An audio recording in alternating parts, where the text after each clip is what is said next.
What's up guys, Lifting here. In this video I'm gonna give you a guide to the Flicker Strike raid I've been playing the past few days or week. And it's been going pretty well, it's super fun, it's pretty powerful. And what you really get with this is a build that really clears maps fast.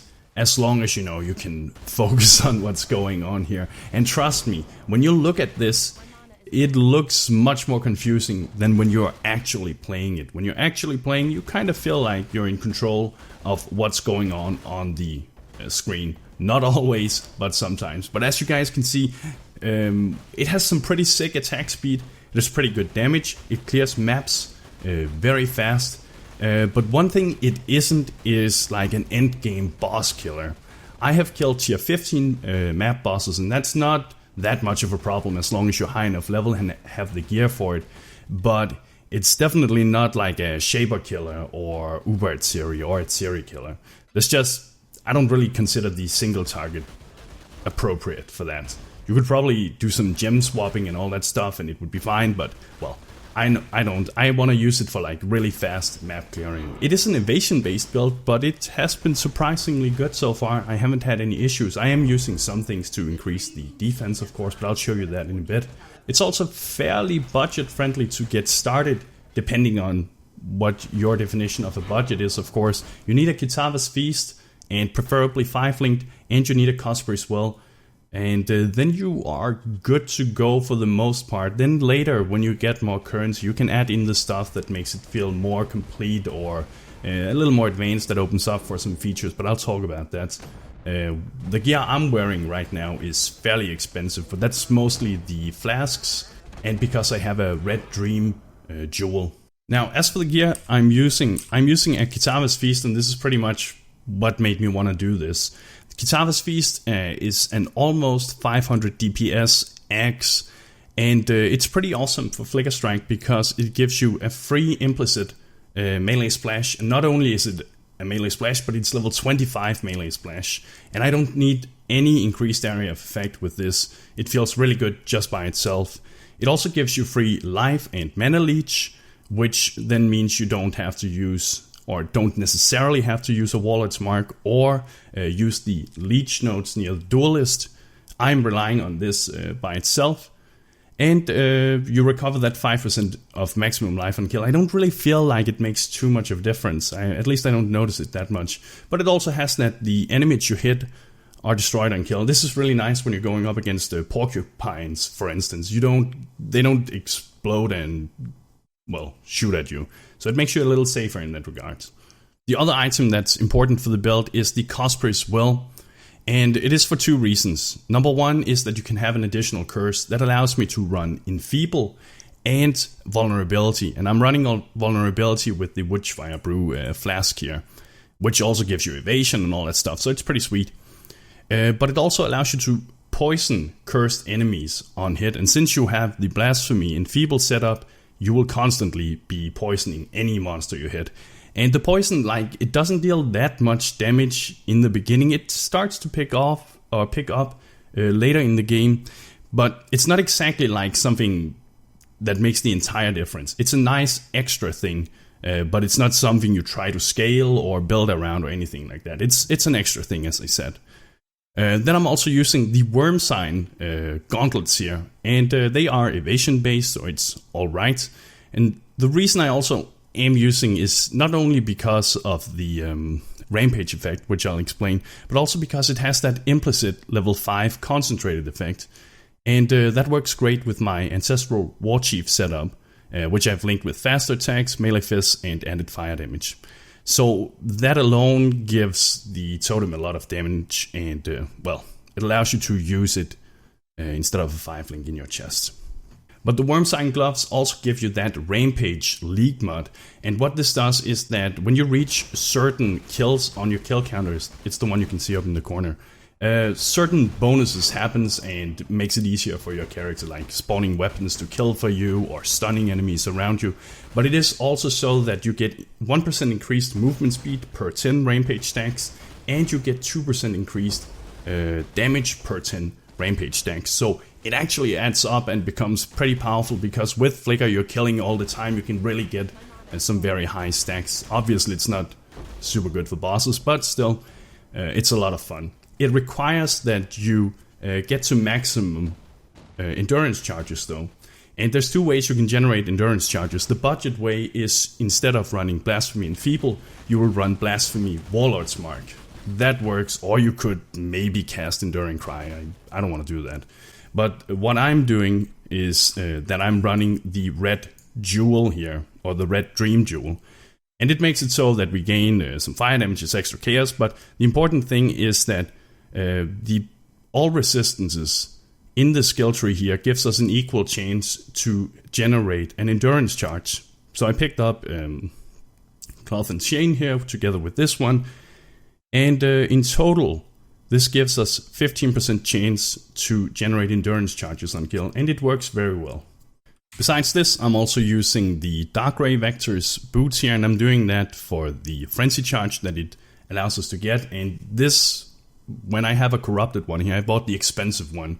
So I could get +1 corrupted Frenzy Charge. So they give me 2 now. And they're pretty expensive. I paid 3 exalts for this. You don't need to do that. You can just buy the regular one. But with the corrupted one here, I can get up to 10 Frenzy Charges. And that's because I pick up all the Frenzy Charges in the skill tree. I help Kraityn on Merciless. And I am playing as the Raider Ascendancy. But I'll show you that in a bit. And that, of course, adds a ton of damage and a ton of attack speed. The flasks I'm using is, a bubbling Divine Life Flask of Staunching.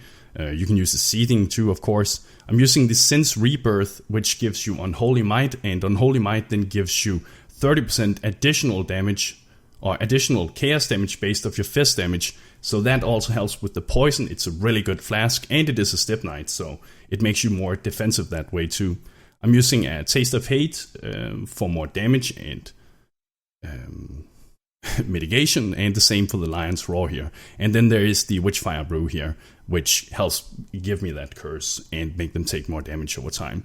Overall, a nice setup, but for the budget version, you don't have to use Sin's Rebirth, you don't have to use Taste of Hate, or Lion's Roar for that matter, but you do have to get that Witchfire Brew. If you want to use something else here, like Evasion Flasks, or Basalt, or whatever, you can use anything and it'll be fine, but these are really good for later on. Other than that, my gear is just rare stuff with as much life as I can put on it, a bit of intelligence so I can level my skill gems, and then, just as much evasion as I can manage to put on it.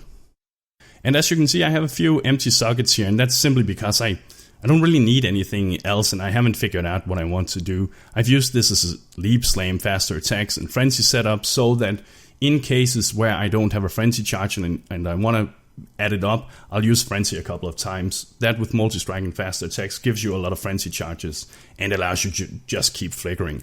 But it really isn't necessary. The Raider Ascendancy class plus the, Blood Rage gem is in most cases more than enough to sustain your frenzy charges all the way through, even on bosses. And to help Blood Rage sustain the frenzy charges, we're also picking up Way of the Poacher here. It gives us attack speed, it gives us 20% chance to gain a frenzy charge on kill, and 20% chance to gain a frenzy charge when we are hitting a rare or unique enemy. And this goes for bosses, and it actually works very well. It's pretty reliable. Just make sure you have some frenzy charges before you go in on the boss, so you have a bit of leeway if it drops.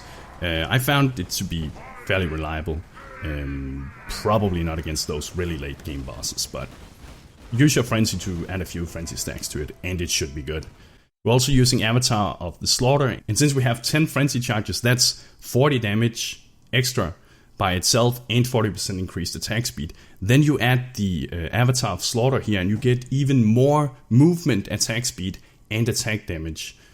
And it is what allows you to get those 10 frenzy charges. On top of that, you then have Rapid Assault for more damage, and you get the Onslaught buff, and Avatar of the Chase for a double effect of Onslaught and more damage and some evasion. And you get the point. It is a ton of attack damage and attack speed, and that's why we are able to flicker so fast back and forth, and why I think the Raider is just absolutely beastly for what we're doing right here. As for the regular skill tree, it's a life-based evasion, acrobatics, frenzy, focused ranger. We pick up all the frenzy charges. I get the endurance charges here so we can, be more tanky. Pick up axe notes for the damage. And then as much life as you can possibly master. There isn't too much to say about that. It's pretty straightforward. Now, as for how you can level this, I suggest you start out with using Cleave until level 12, then swap over to Sunder. Then from Sunder, you go all the way up to level 38, where you can get Multi-Strike. Once you have Multi-Strike, you do the Labyrinth on normal, and you get your first 2 Ascendancy points, and you need to use those on the Way of the Poacher. Then, on top of that, start using Warlord's Mark, and Blasphemy, and Blood Rage. This together with Flicker Strike, Multi-Strike, Melee Phys, and Fortify, or whatever you prefer, should be enough to get you started with Flickering. But I don't really recommend you do it before level 38. Multi-Strike really is nice, as it makes it much easier to sustain those frenzy charges. You can also use Poacher's Mark in the beginning instead of Warlord's Mark with the Blasphemy setup, if you want to. But later, try to spec into that in Feeble if you get that red dream. It makes a big difference.